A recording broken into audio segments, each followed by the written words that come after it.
Buc-ee's is an unconventional convenience store that, as of right now, is not nearly as well known as some of the country's leading chains like 7-Eleven or Circle K. Both 7-Eleven and Circle K have thousands of locations in the US, but Buc-ee's only has around 50.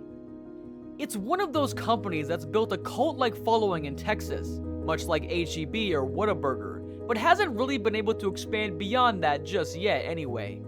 These are potentially exciting times for Buc-ee's because in 2019, after 37 years of operating, they opened their first location outside of Texas. That one was in Alabama, but they quickly followed it up by opening new ones in Kentucky, Georgia, Florida, and Tennessee. Looking forward, documents have been submitted to open more of them as far north as Wisconsin, and construction has already started on a massive project in Colorado. It's such a massive project because Buc-ee's locations are known for being exceptionally large. Some have called them the Sam's Club or Costco's of convenience stores.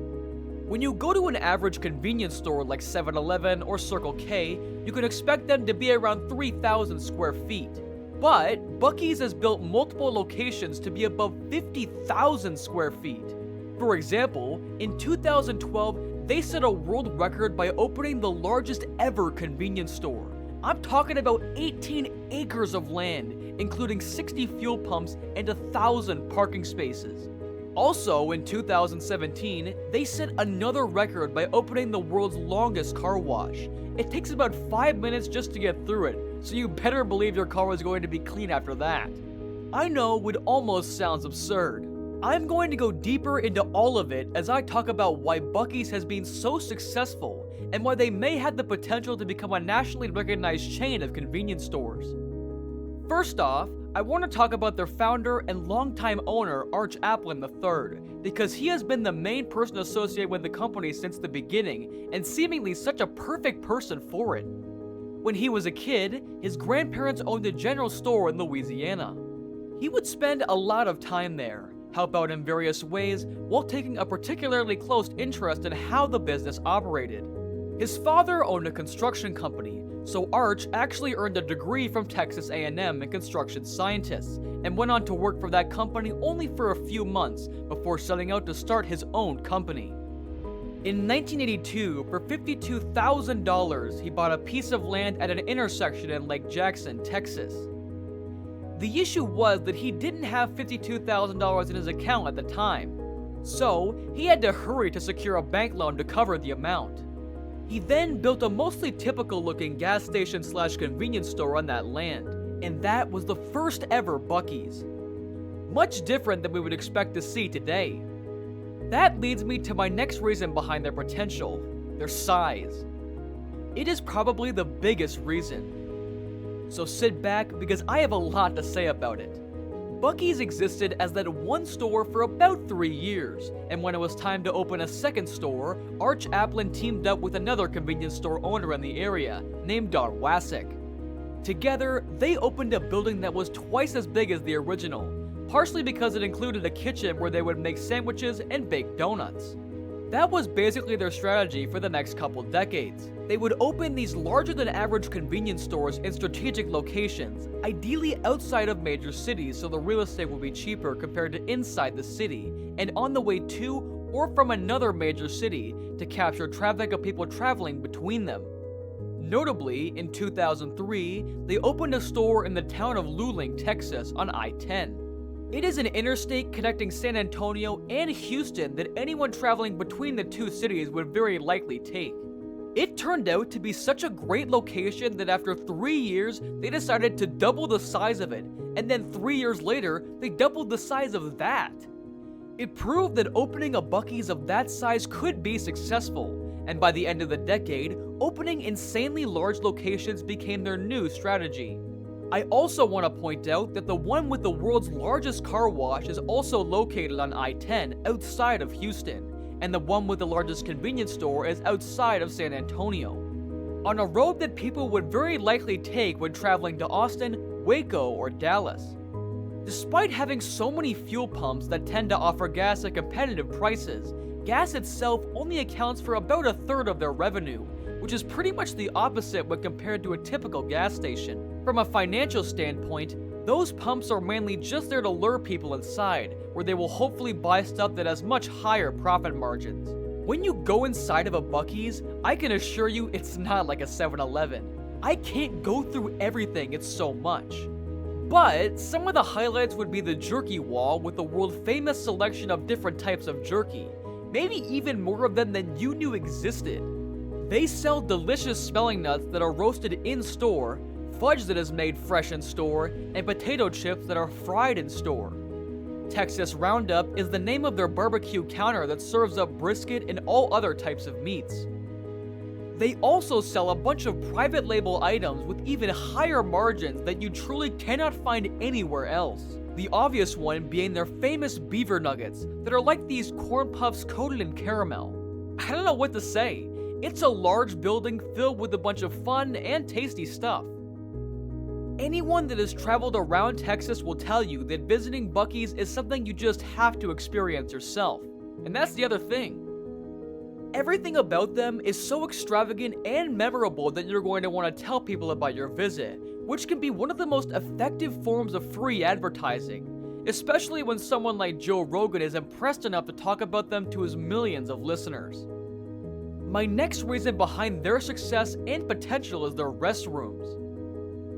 I don't know if I would put this as a reason for the success of any other company, but also, I don't think I've heard any other company talk about their restrooms this much.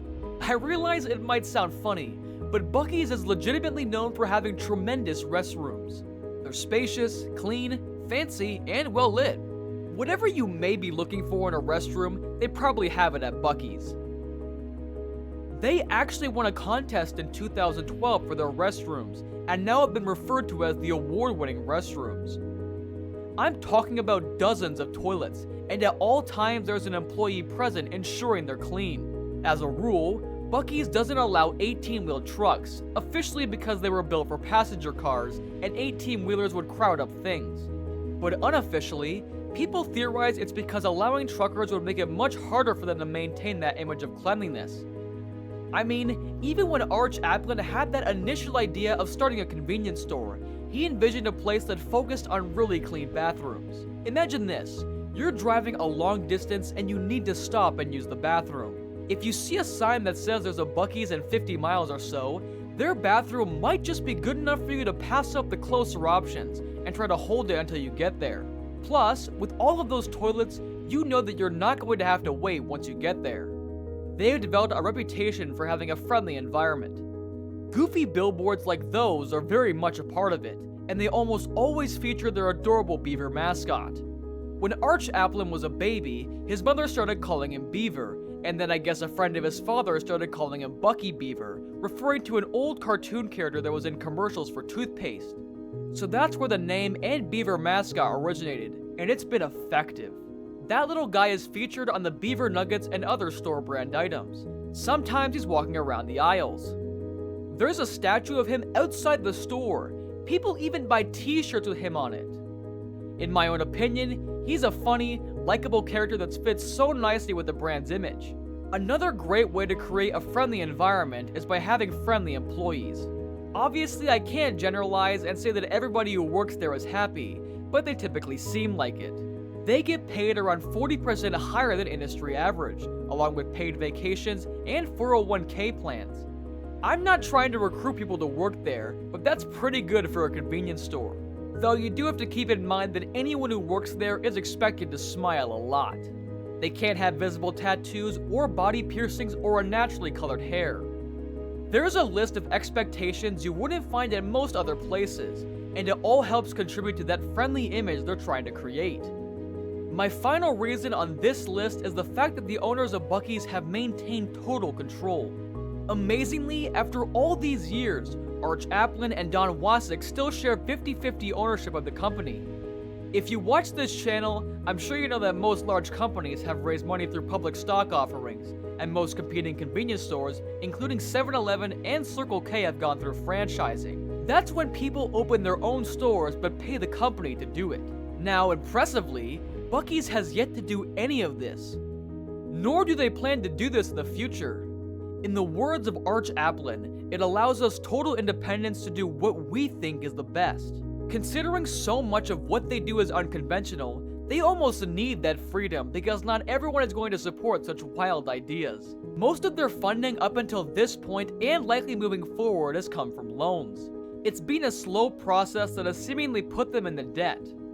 But they probably wouldn't have been able to do the things that have gained them the cult following otherwise. You can see how it's debatable on whether or not this approach has helped or hurt the company, but it has allowed Buc-ee's to exist in this current unusual form. So, that is my list of why Buc-ee's may soon be making its way across the country and expanding near you. They have so much going for them, including the fact that it's probably hard to find anyone saying anything bad about Buc-ee's. But I do want to remind everyone that it's difficult to expand a concept that's popular in one state to the rest of the country. Maybe it's a bit like a promising college player excelling in the more competitive NBA. I'm just saying, taking out millions of dollars in debt to open stores in so many unproven areas is risky. Consider that Buc-ee's was custom made for the Texas market. They started there and spent almost 4 decades evolving into what people in Texas want it to be. I'm skeptical of things like the barbecue counter, the jerky wall, or the Dr. Pepper icy will be as attractive in a state like Wisconsin. Even the size of it. Everything's bigger in Texas, right? So, will other states respond to such a big store in the same positive way? We also have to consider that a lot of this, let's face it, is kind of a gimmick. Like a rare thing that you have to stop and see when you're taking a trip through Texas. But once they're everywhere, you have to wonder if people will care as much. It's just a few things to think about that may potentially hinder them from spreading across the country. But let me know in the comments, is Buc-ee's going to be the next big thing, and what makes you think that? Also, have you ever been to a Buc-ee's before? If you're one of their loyal followers, did I do a good job in explaining the appeal, or is there more to it that I failed to capture on the other end? Is this video the first time you've ever even heard of them? Which I may imagine may be the case for most people, and if it is, what is your impression after watching it? Does it make you want to visit? Or does it all seem like just too much? Also, any other thoughts you have about Buc-ee's or that adorable beaver mascot, leave them in the comments below. I'd like to hear what you have to say. So, until the next video, please support the channel by hitting the subscribe and like button, and also share the video.